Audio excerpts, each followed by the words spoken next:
enfim, a gente não tem sido muito assíduo em ajudar, é um plano que a gente tem, mas eu admiro e é uma coisa assim que, sem a comunhão, todos juntos, cada um fazendo um pouquinho, porque a igreja somos nós, né? E aí, se nós não estivermos lá de alguma forma, ela passa a esfriar ou a não existir. Então, eu vejo a comunhão de uma forma bem forte, assim. Muito bem, Thaís. É, vou, é, vou começar a responder, então, porque vocês praticamente mataram a charada aí, né? A Thaís aí deu como é que é? Isso. O golpe fatal na questão.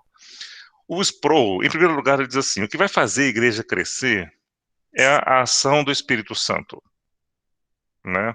Então, é isso basicamente. Sem a ação do Espírito Santo dentro da igreja, não há o que a gente possa fazer que vá fazer a igreja crescer. Mas eu entendo que a pergunta ela tá mais voltada ao fato do que nós podemos fazer humanamente para que a igreja possa crescer. Então ele deixa a questão do Espírito Santo de lado, porque essa é uma questão básica, né? Então vamos deixar a ação do Espírito Santo não de lado, vamos dizer assim, vamos desconsiderar esse fato, porque isso é a questão, é óbvio, né? Essa é a resposta óbvia. E aí ele diz assim, humanamente falando, né, a gente tem que entender. Foi feita uma pesquisa nos Estados Unidos, né, que o Sproul se baseia na pesquisa, mas assim, o que as pessoas que deixaram a igreja, né, argumentam dos motivos delas deixarem a igreja, né? E os dois principais motivos que apareceram, né, é que a igreja ela é entediante, né? Ou que a igreja era irrelevante. E ele falou assim, ó, eu estranho muito essa pesquisa, porque quando você olha todo o evangelho, você não vê no evangelho ninguém que quando se converte, né, ela se torna irrelevante ou ela se torna entediante. Eu vejo pessoas que quando se convertem ao evangelho, os diversos exemplos na Bíblia. Tem gente que levanta e corre, tem gente que ri, tem gente que chora, tem gente que canta, tem gente que dança. De todos os exemplos que nós temos diversos tipos de reações daqueles que se convertem. Nenhuma das reações que se aparece na igreja, no Evangelho, né, é um exemplo da pessoa, ao se converter, ficar entediada. Pois então, na verdade, eu fiquei muito questionado, quer dizer, são pessoas, no final de contas, que não tinham compromisso verdadeiro com a igreja. Então, nós vamos pensar na pergunta oposta, perguntar para as pessoas que estão na igreja, o que faz elas irem para a igreja? O que faz você ir para a igreja? E a resposta que ele obteve quando ele pergunta o que faz as pessoas irem para a igreja é assim, eu vou para a igreja para adorar a Deus. Né? E aí ele diz assim, eu quero ser muito honesto na minha resposta. Né?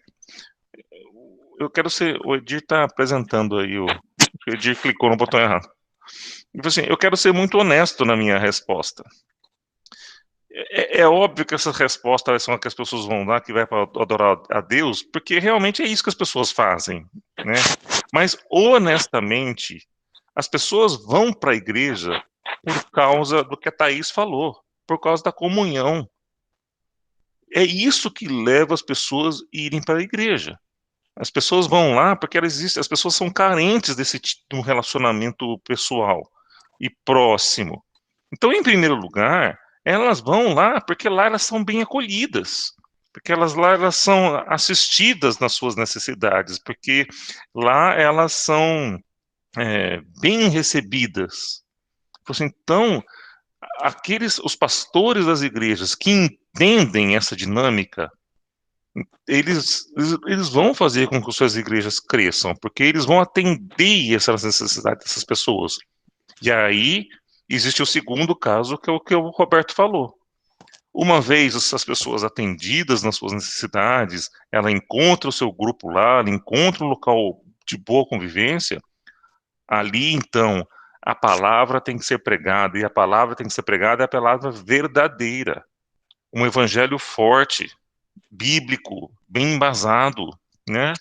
E aí, sim, você completa, na visão do Sproul, o ciclo.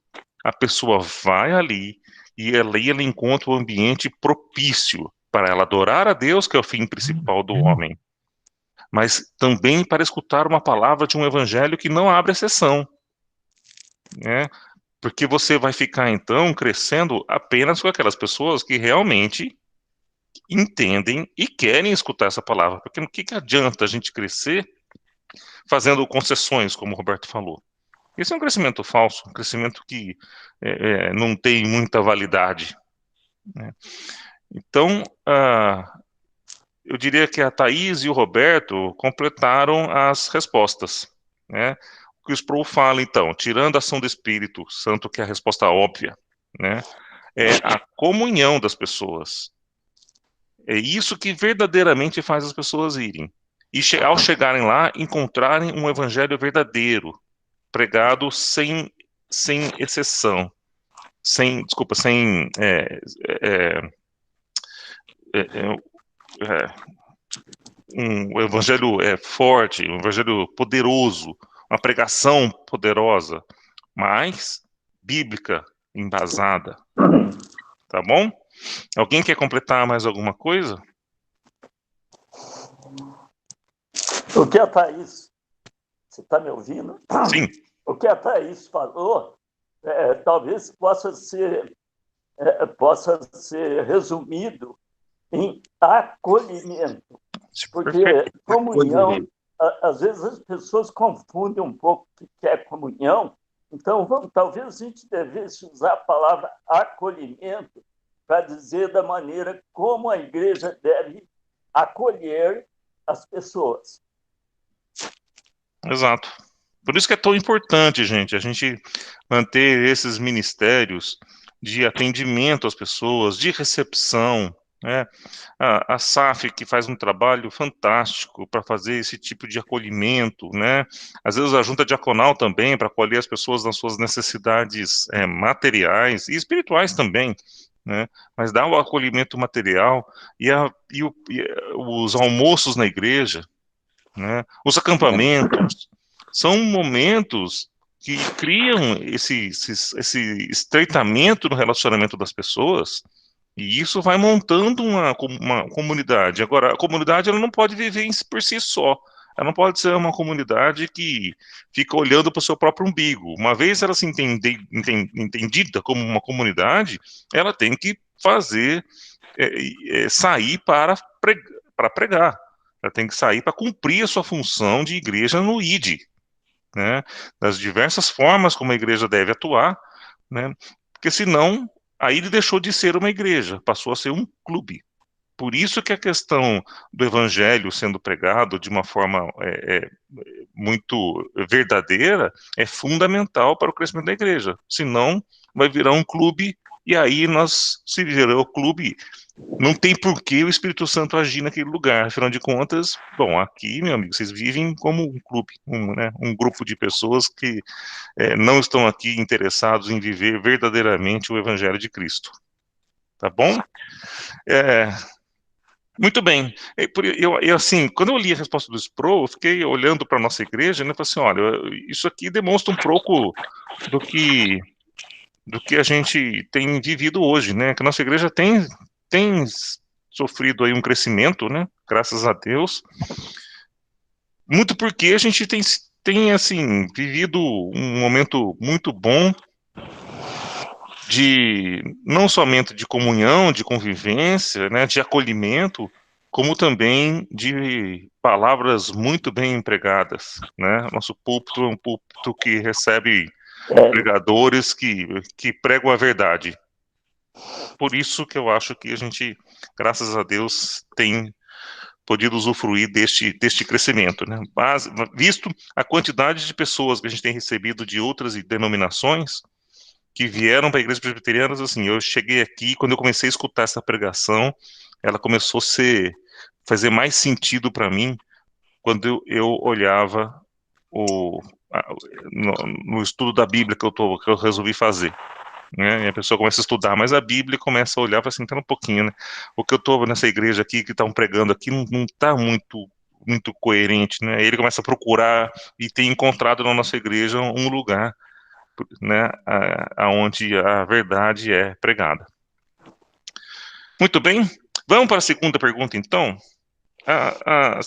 Eu vou inverter, porque já que nós falamos dessa questão do crescimento da igreja, eu vou deixar a segunda pergunta para depois, já vou trazer a terceira, que é: o que eu devo saber quando eu vou frequentar uma igreja, e o que eu devo saber quando eu vou me tornar membro de uma igreja? Então, se uma pessoa pergunta para você, né? Se uma pessoa pergunta para você, uma pessoa que não é crente, você assim, eu vou frequentar a tua igreja lá, né? O que você responderia para ela? Se ela vai frequentar, e o que você responderia para ela se você vai se tornar membro? Hoje é o Dia das Mulheres aqui. Eu vou seguir a ideia do patrocínio. Eu quero escutar a Ilse. Ilse, o que você acha?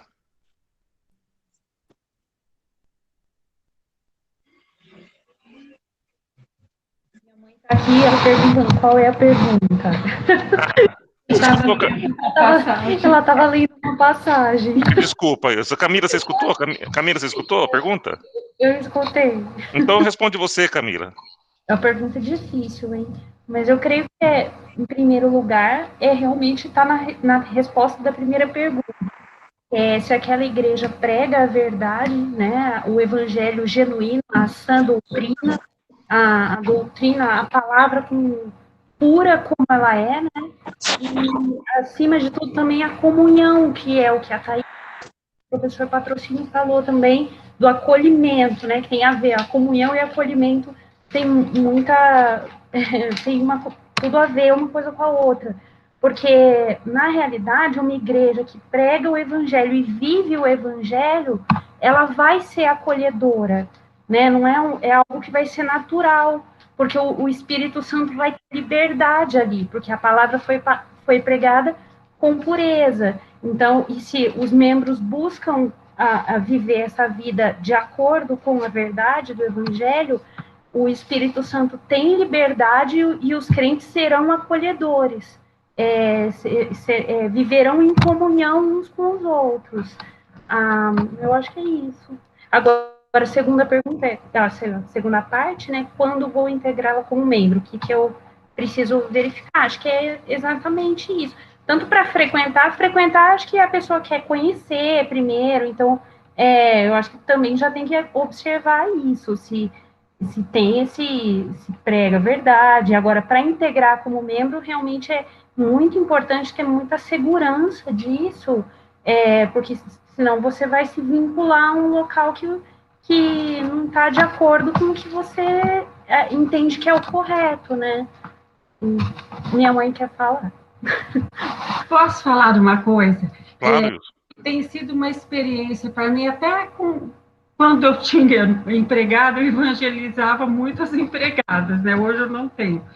Mas, então, elas às vezes me perguntavam, mas o que eu faço, né, para eu ficar assim, para eu virar presbiteriana, para eu ser isso?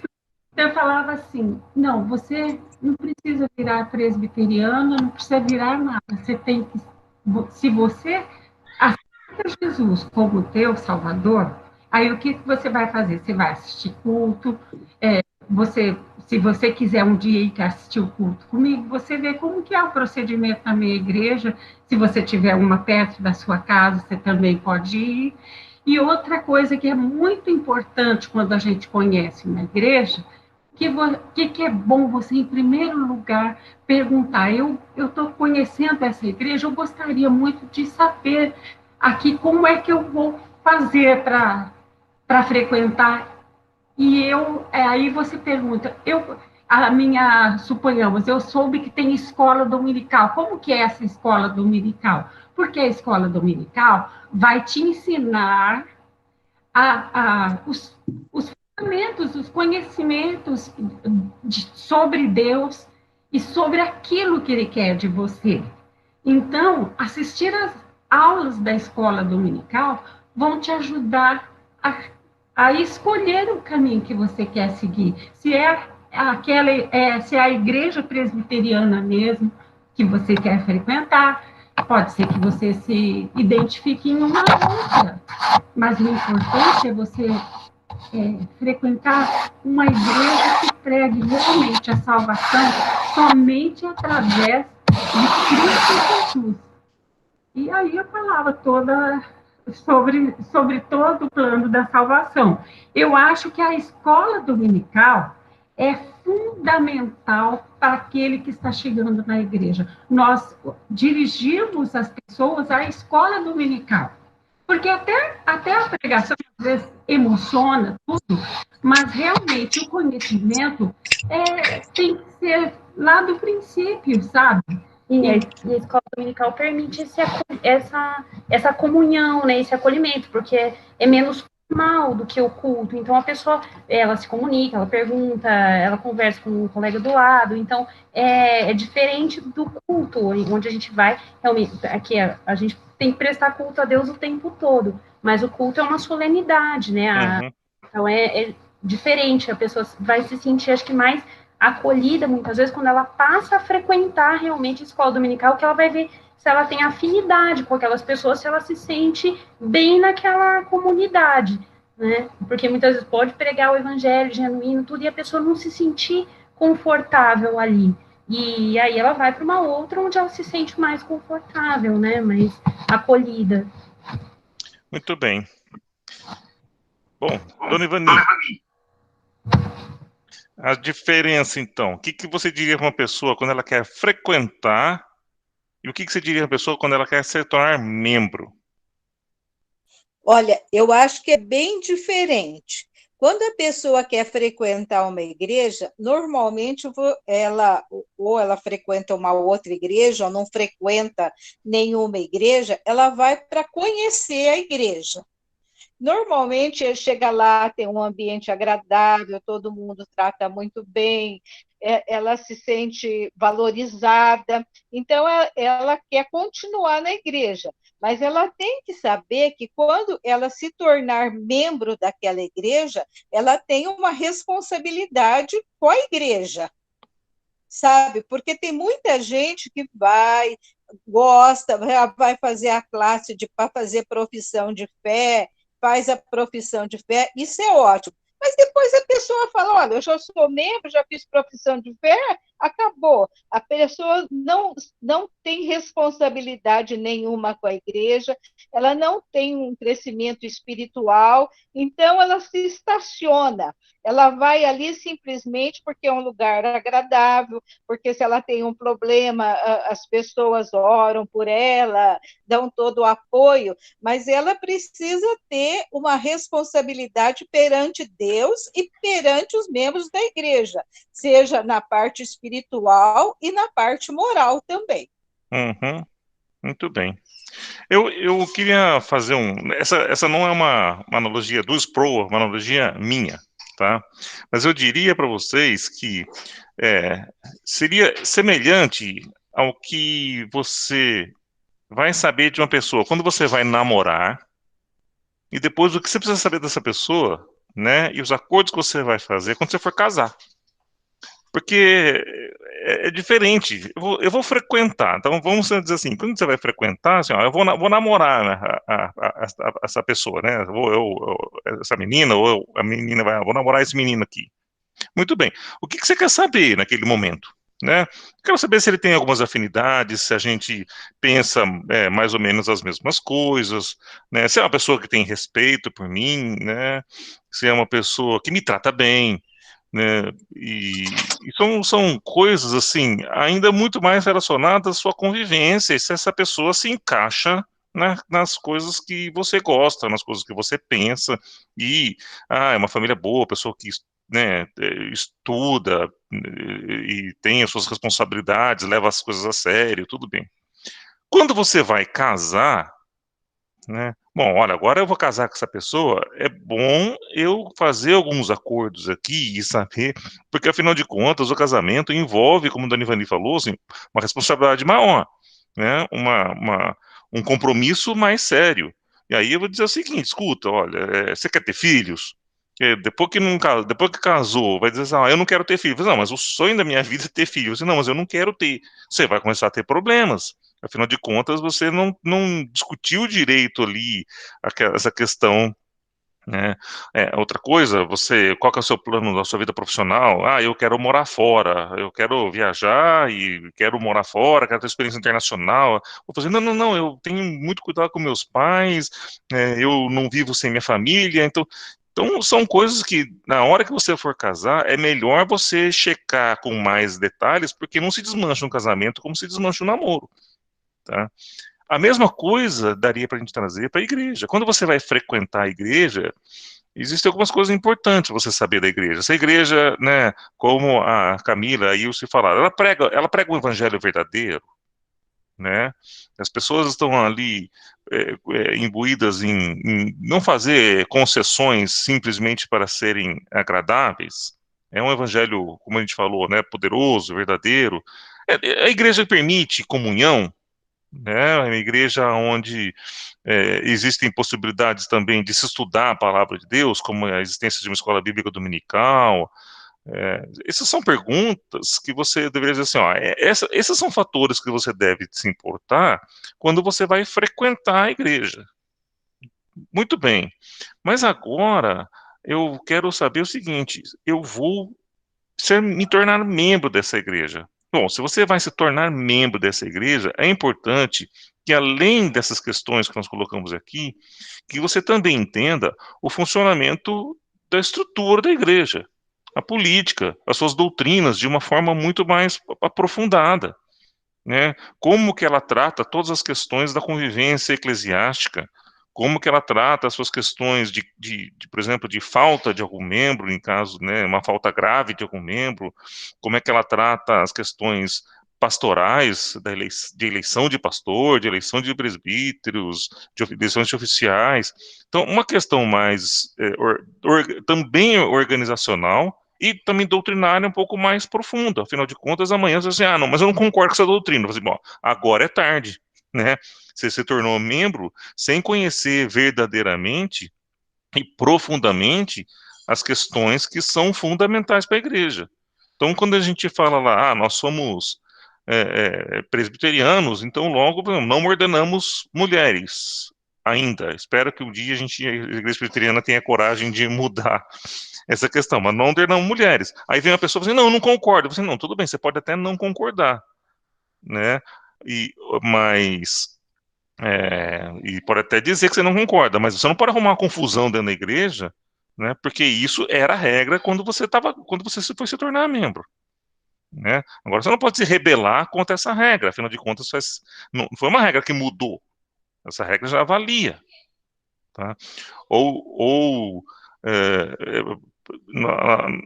a gente já teve casos de pessoa que precisou, que foi saída da igreja em função de não concordar com alguma questão dessas regras aí, e aí a pessoa levou a cabo de uma forma tão fundamental essa questão, que assim, agora do jeito que você está se colocando aí, não vai restar uma outra alternativa a não ser te expulsar da igreja.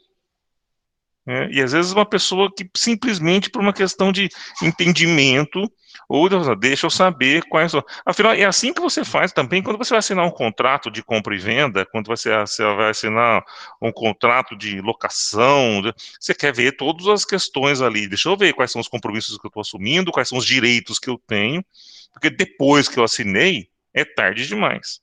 Por que eu estou dizendo isso? E por que eu achei essa pergunta interessante? Porque às vezes a gente pega uma pessoa que está interessada na igreja, como a Ilse falou, por isso que eu gostei muito da resposta da Ilse, dizendo, o que eu faço para me tornar presbiteriano? Eu falei assim, calma, vamos por partes, você não precisa casar com a igreja presbiteriana agora, né? Vamos namorar primeiro, né? E às vezes a pessoa pergunta sobre o evangelho e a gente responde coisas estruturais, a gente responde coisas administrativas, que não é o momento ainda, né? Você assustaria uma menina, ou a menina assustaria um menino na hora de começar a namorar, assim, quantos filhos você quer ter? Opa, calma, né? Calma, vamos por partes, né? Vamos com calma, vamos primeiro entender como, né? Vamos ver se a gente tem algum futuro juntos, a gente vai se conhecer, né? Então é esse o sentido. Então é muito importante que a gente responda para as pessoas assim, calma, você não precisa se tornar presbiteriano, né? Vamos tornar cristão primeiro. Depois, o modelo, as regras, o que você melhor se adapta, é uma outra questão, que não interessa agora, né? É cedo demais para você. Então, bem, alguém gostaria de fazer ainda algum comentário nessa pergunta? Gostaria de completar alguma coisa na resposta? Dar a sua opinião? Roberta está no mudo.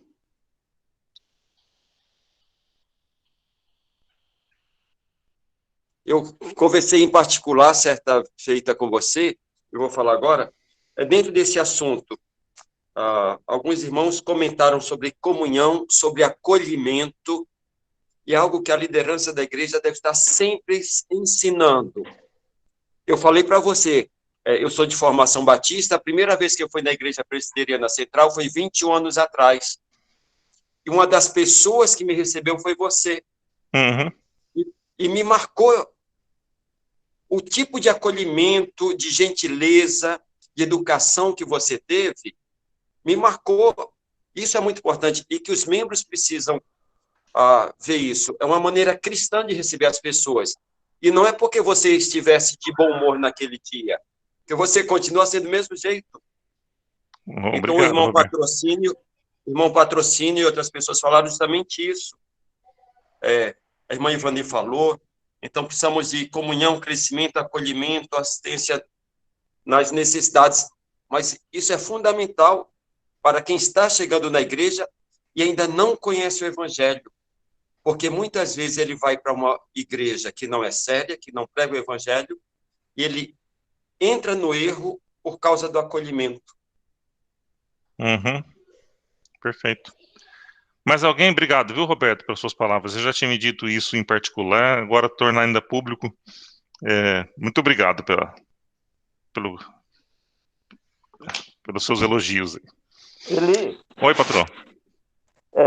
Essa evolução entre conhecer a igreja, tornar-se membro, e ela vai evoluir para uma responsabilidade cada vez maior quando a pessoa assume um cargo de liderança na igreja.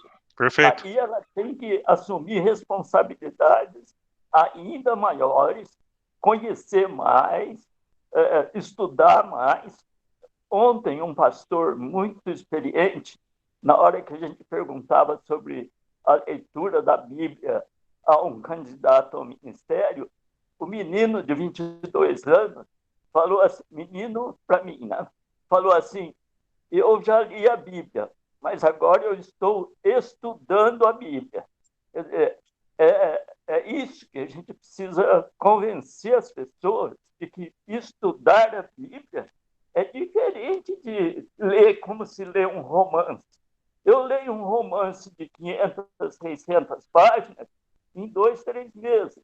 Agora, a Bíblia já faz uns 40 anos que eu estou estudando. Então, é isso só que eu queria complementar, enfatizando que ser oficial da igreja é uma baita de uma responsabilidade que nem todo mundo conhece. Perfeito. Obrigado. Exato. Muito bem. Bom, isto posto, vamos para a terceira pergunta, então. Quais são as diferenças essenciais da estrutura da igreja, de como a igreja se organiza? Aí está falando de todas as igrejas cristãs. A pergunta é, as igrejas cristãs, como elas se organizam? Tá? E o Sproul aqui, ele divide em 3 tipos de organizações. Tá? Vamos lá, o Edir, vou colocar o Edir numa fogueira, porque aqui essa pergunta é mais difícil de responder, tá, Edir? Mas você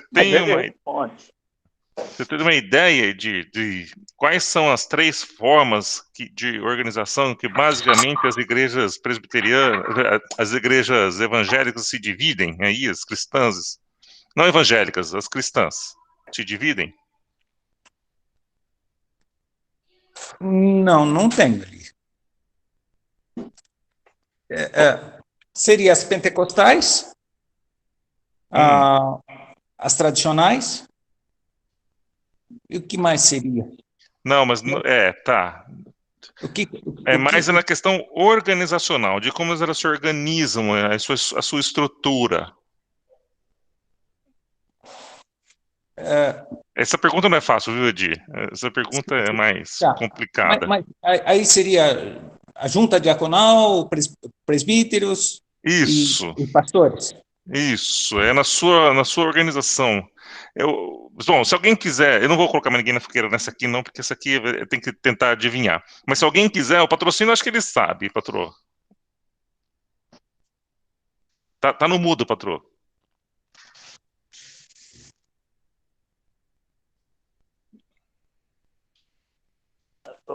Aí, tirou. Oi. A gente conhece bem isso aí, porque já está na escola dominical há algum tempo, mas eu gostaria de ouvir a opinião de outras pessoas. Quer dizer, a nossa igreja, só para dar um exemplo, ela é sinodal. Isso quer dizer que a nossa igreja é dirigida por conselhos. E outras igrejas são congregacionais. E igrejas como a Igreja Católica, por exemplo, é uma igreja hierárquica, quer dizer, eles têm um supremo comandante. Então, eu gostaria de ouvir outras pessoas. Alguém? Mas o patrão deu o caminho. O patrão deu o caminho, é isso mesmo. É nesse sentido. Tá? O Sproul, ele divide as igrejas em basicamente 3 modelos de administração, né? Ele chama o primeiro modelo, que é um modelo chamado episcopal, né? O que é o modelo episcopal? Episcopal é um modelo onde o pastor sozinho, né, um pastor ou um bispo, ele sozinho toma as decisões em relação à igreja da sua localidade, né, da sua unidade ali, né? O pastor toma as decisões, o pastor faz as regras, o pastor diz como funciona, ele toma, o poder está centralizado numa única pessoa, né? E esta pessoa toma todas as decisões. Então, funciona assim, por exemplo, a igreja anglicana funciona assim, a igreja episcopal, né, funciona assim, a metodista, que está aí, é mais perto aí das nossas doutrinas, né, os metodistas funcionam assim, os metodistas têm um bispo ali na igreja, né, e é ele quem determina como as coisas funcionam. Então, não é um modelo ruim, bom ou ruim, é um modelo de organização aonde uma pessoa, né, ela vai lá e toma suas decisões e decide como funcionam as coisas na sua igreja. Tá? Um outro modelo é o modelo, como o patrocínio falou, é o modelo congregacional. Tá? É o modelo congregacional. Esse modelo congregacional, são as igrejas que são assembleianas, ou seja, toda igreja forma uma assembleia e toda igreja decide. Tá? Então, tudo é decidido através de uma assembleia. E elas participam também, essas igrejas também, elas são independentes. Ou seja, não existe uma estrutura hierárquica onde uma instância superior possa validar ou invalidar algum tipo de decisão que foi tomada dentro daquela assembleia. Até existem determinadas associações, mas a igreja local, se vincular a essa associação, é uma vinculação, como fala, ela é voluntária, é livre. Você pode se vincular, ou você pode não se vincular, tanto faz, é sua escolha se você quer se vincular ou não. Mas essas associações, geralmente, não interferem definitivamente dentro das assembleias locais, né? Então, às vezes a gente vê aí, por exemplo, as igrejas, a Assembleia de Deus, essas congregações cristãs, geralmente elas são assim, as decisões são, a Batista é mais assim, né? Mais Assembleia, a Assembleia decide. E existe, por exemplo, no caso da Assembleia, da Assembleia de Deus, você vê Ministério Madureira, Ministério, algum tipo de associação, mas é diferente daquilo que a gente tem dentro da Igreja Presbiteriana, que são os concílios, com os concílios superiores. Porque na Igreja Presbiteriana, nós temos uma hierarquia nos concílios superiores, e um concílio está debaixo da autoridade de um concílio superior. Nessas igrejas que são congregacionais, né, assembleianas, elas não têm essa estrutura. Então, é muito mais uma questão local. Porém, não é decisão de uma única pessoa só. É a decisão da Assembleia. Embora, nesses casos, né, obviamente, que a figura do pastor ou do bispo, tudo mais, acaba influenciando muito, porque é um líder da igreja, mas as decisões são feitas dentro da Assembleia. Tá bom? E o terceiro modelo que o Sproul fala é o modelo presbiteriano. O modelo presbiteriano, ele é um modelo de administração por representatividade. Ele é representativo, né? E existe uma estrutura de concílios. Então, quer dizer, em todos os concílios existem, então, os seus representantes. Então, para o nosso caso, na nossa igreja, existem os oficiais, que são representantes, feitos através da eleição. Cria-se, então, o conselho da igreja, né, a junta diaconal, e são esses oficiais, através das suas decisões, que dão a direção da igreja local. Mas elas estão debaixo de um manual presbiteriano que rege toda a igreja presbiteriana no Brasil. Então, as leis, elas não podem ferir, as decisões locais, elas não podem ferir o que está escrito no manual presbiteriano. Caso algum membro, então, julgue que no conselho local aqui tomou uma decisão equivocada, né, que vai contra, ela tem condições de se questionar vamos chamar assim, de uma instância superior. Quer dizer, eu posso ir no presbitério, e o presbitério é formado por todos os pastores daquelas igrejas, né, de um determinado presbitério, mais os representantes que o conselho elege. Então, o conselho elege 2 presbíteros para representarem. Um é o presbítero representante, o outro é o suplente. Na ausência, na impossibilidade de um, o outro vai. Então, as reuniões do presbitério participam todos os pastores, mais o presbítero representante. No nosso caso, os presbíteros são o Renato e o Edson. Eles que representam a nossa igreja, juntamente com o Flávio, com o Dado, né? Eles que representam a nossa igreja na reunião do presbitério de Campinas. Oi, Thaís, eu só não estou te escutando, Thaís, mas seu microfone está aberto. Mas pode falar, deixa eu tentar de novo. Agora eu vi, desculpa. Isso existe uma frequência? Como é que funciona? Tipo, uma vez por mês? Como que é isso? A reunião do conselho da igreja é uma vez por mês. Geralmente é uma vez por mês. Pode haver, às vezes, algum assunto extraordinário, alguma urgência, e aí há uma reunião extraordinária que acontece. Mas o nosso conselho da nossa igreja se reúne todo primeiro sábado do mês. Então, ontem, por exemplo, foi a reunião do nosso conselho. Bom, o presbitério é a mesma coisa. O presbitério tem suas reuniões ordinárias, né? Se eu não me engano, acho que são 3 ou 4 reuniões ordinárias ao longo do ano, porque o presbitério tem que fazer, por exemplo, a distribuição dos pastores. Você sabe que os pastores, eles não são membros da nossa igreja, né? O pastor, ele não aparece no rol de membro da igreja.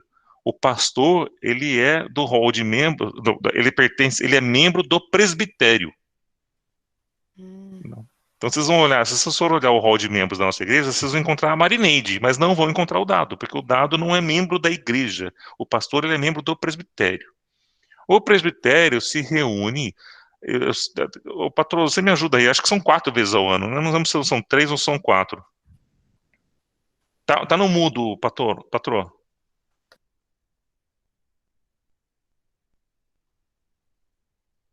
Continua no mudo. Aí, agora foi. Abriu. São 3 reuniões oficiais, Isso, regulares, e uma ou outra extraordinária.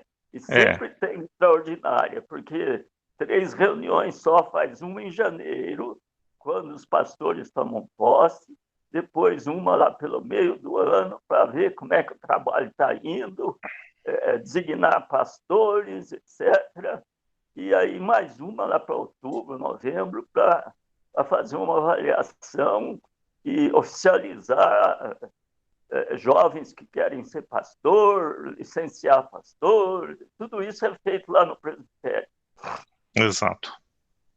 Então principalmente então a distribuição de campo, né? Que pastor vai para que igreja, a avaliação de todos os candidatos ali, né? Faz avaliação quem quer ser candidato ao pastorado, ao seminário, né?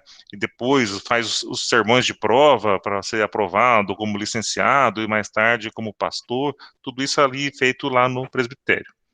Depois do presbitério existe o sínodo. O sínodo nem tem uma reunião ordinária, assim, né? O sínodo se reúne mais a comissão executiva. E poucas reuniões do sínodo, que é um conjunto de presbitérios, formam um sínodo. E depois a instância superior, que é o que dirige toda a igreja presbiteriana no Brasil, que é o Supremo Concílio. O Supremo Concílio se reúne a cada 4 anos. Cada 4 anos existe uma reunião do Supremo Concílio, e inclusive era para esse ano, né?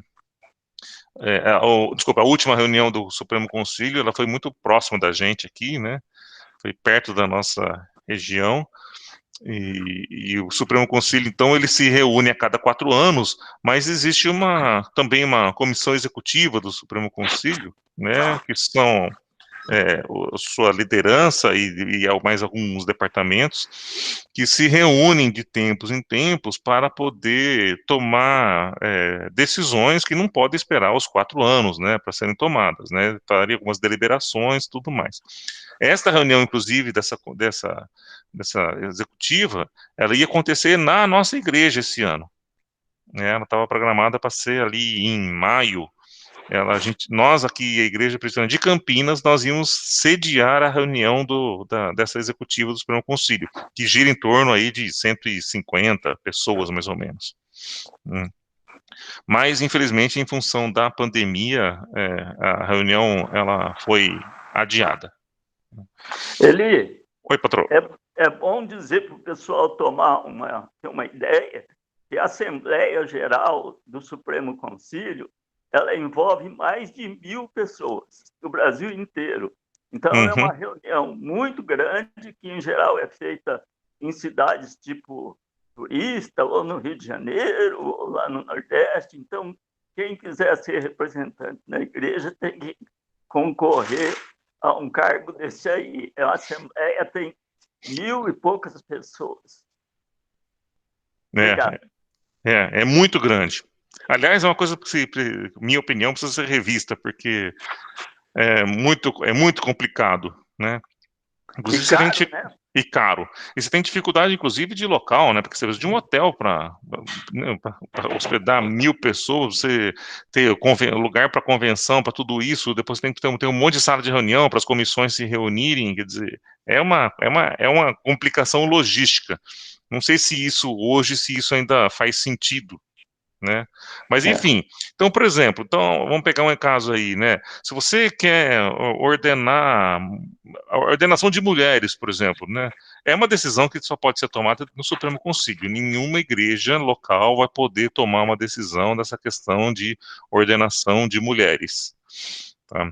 Então, ou seja, a pessoa, se ela quiser, ela envia uma carta para o Supremo Concílio ali, né? E aí, nessa carta, ela entra com uma comissão, e a comissão, então, vai lá e vai tomar as suas decisões, e uma vez a comissão analisando um relatório, submete o relatório para a Assembleia, para a Assembleia, então, fazer a aprovação ou não, né, votar a favor ou contra Agora, vejam como o número é exagerado, né? Quer dizer, para o Brasil, já é exagerado a gente ter 500 e poucos deputados, né, 530 deputados. Isso para o Brasil. Para a Igreja Presbiteriana, nós temos 1.000 representantes. Né, já dá para ver só pela quantidade, que é um número exagerado. Mas, enfim, é assim que funciona a Igreja Presbiteriana. A Igreja Presbiteriana funciona de uma estrutura organizacional, né, com uma certa hierarquia, mas representativa. Então, as decisões são tomadas pelo conselho. Mas eu não concordo com a decisão do conselho. Bom, aí você tem duas razões.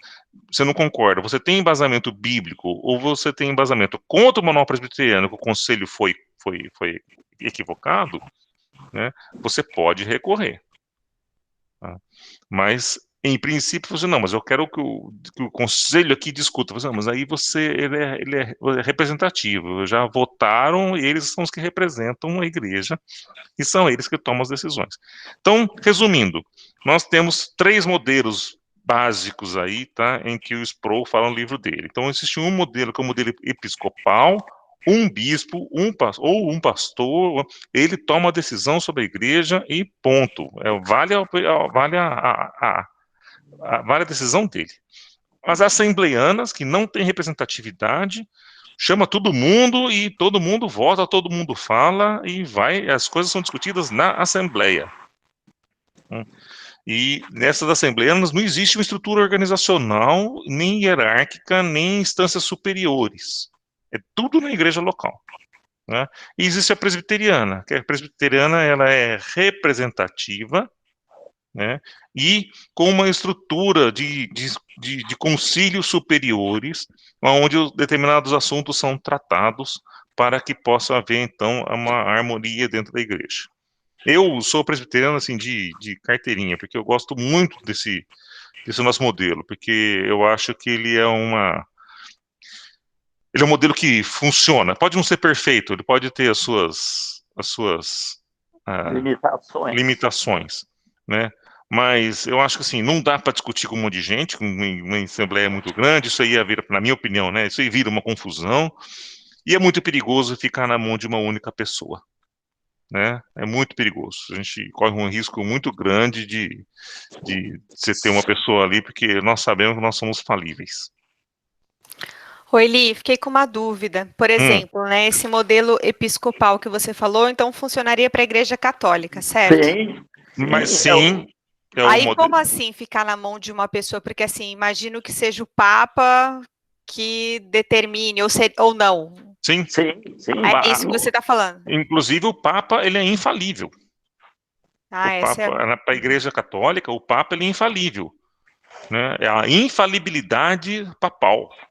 Então, o Papa não erra. Entendi. Aliás, agora, essa foi uma novidade que o Papa Francisco trouxe, né? O Papa Francisco foi o primeiro que questionou esse dogma da Igreja Católica, né? Então, ele diz assim, bom, eu sou humano. Então, foi a primeira pessoa que foi ali, de uma certa forma, assumir que ele pode cometer erros.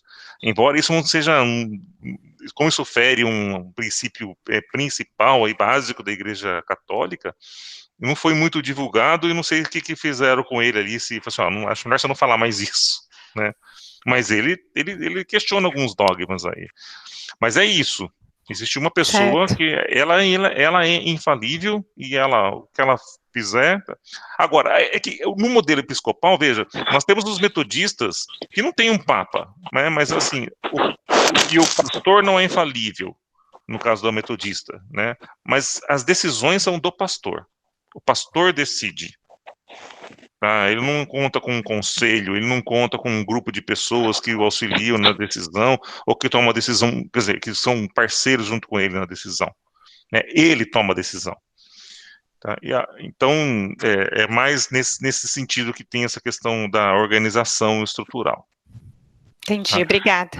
A Igreja Católica, ela tem um pouco ela é episcopal, mas ela também tem essa questão de hierarquia, né? Você tem lá a diocese, você tem a arquidiocese, né? Então você tem o padre, você tem o bispo, você tem o arcebispo, e depois você tem a reunião lá dos arcebispos, né? Que depois o bispo, então eles têm também uma certa estrutura. Tá? Mas, enfim, na Igreja Católica, a decisão do Papa é a decisão do Papa. Ou a decisão do padre na igreja é a decisão do padre da igreja. Né? Não tem um grupo de pessoas que vão lá e dividem a responsabilidade na decisão do padre. Só o padre está lá para decidir e acabou. Se ele decidiu, está decidido. Se o bispo decidiu, está decidido. Né? É diferente da nossa igreja, que o pastor, no nosso caso, o presidente do conselho é o dado, né? E ele, inclusive, se ele quem está presidindo a reunião não tem voto. Tá? Quem preside a reunião não tem voto. Ele só tem o voto de Minerva. Se houve empate, aí ele vota. Mas se não, ele nem votar, ele vota. Afinal de contas, ele está presidindo a reunião. Isso é para evitar que quem está com o microfone, né, quem está liderando a reunião, não direcione a decisão. Tá? Então, não adianta ele direcionar, porque voto ele não tem. Tá? Por isso que eu acho que o modelo é muito interessante para nós. Fala, Edir. Inclusive a parte financeira, né? Sim. Você vê as outras igrejas, está na mão da liderança, no caso do padre ou de outras, que o pastor é que cuida de toda a parte financeira, né? Exato. Bem lembrado, Edir. Bem lembrado. Essa é uma outra questão que para nós é muito importante, né? Que vocês sabem, nós temos mordomos de tesouraria, que são aquelas pessoas que, enfim, que fazem a contagem dos dízimos e que fazem o recolhimento e a contagem dos dízimos. Nós temos procedimentos que são seguidos para que você possa saber, né, como que aquele dízimo foi recolhido, quem que contribuiu através do número, para que depois a pessoa no final do ano possa conferir se aquilo que ela fez de doação de dízimo entrou na contabilidade da igreja. Por isso que a gente diz que é tão importante, às vezes, a gente não dá muita importância, mas ter o número, o seu, é a forma que você tem de checar, se, poxa vida, será que meu dízimo não foi desviado? Eu coloquei em dinheiro ali, a pessoa em dinheiro foi lá e fez um desvio. Tá?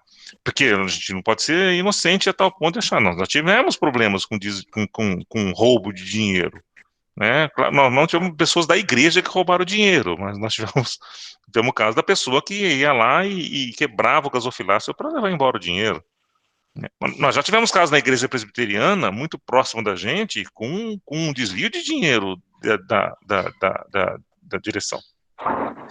Então, é muito importante isso que a gente está falando. Então, lá dentro da nossa igreja, existe lá o tesoureiro, existe uma comissão de finanças, existe a figura do tesoureiro, ele não assina sozinho os cheques, não é, né? Existe um relatório que é apresentado na reunião do conselho mensalmente sobre a questão das arrecadações, das despesas, o que fez com o dinheiro. Então é muito bem controlado, por isso que essas são as coisas que nós estamos dizendo que é importante você conhecer quando você vai se tornar membro da igreja. Porque, afinal de contas, você passa a concordar com todos esses conceitos e com todos esses critérios. Eli, oi, patrão. Eli, eu acho que o avançado da hora faz com que a gente possa pensar em retornar a esse tipo de assunto. Eu não acho que quando a pessoa se torna membro, assim, com 3, 4 meses de catecúmeno, ela conheça toda essa estrutura, porque é difícil conhecer, tem que divulgar mais.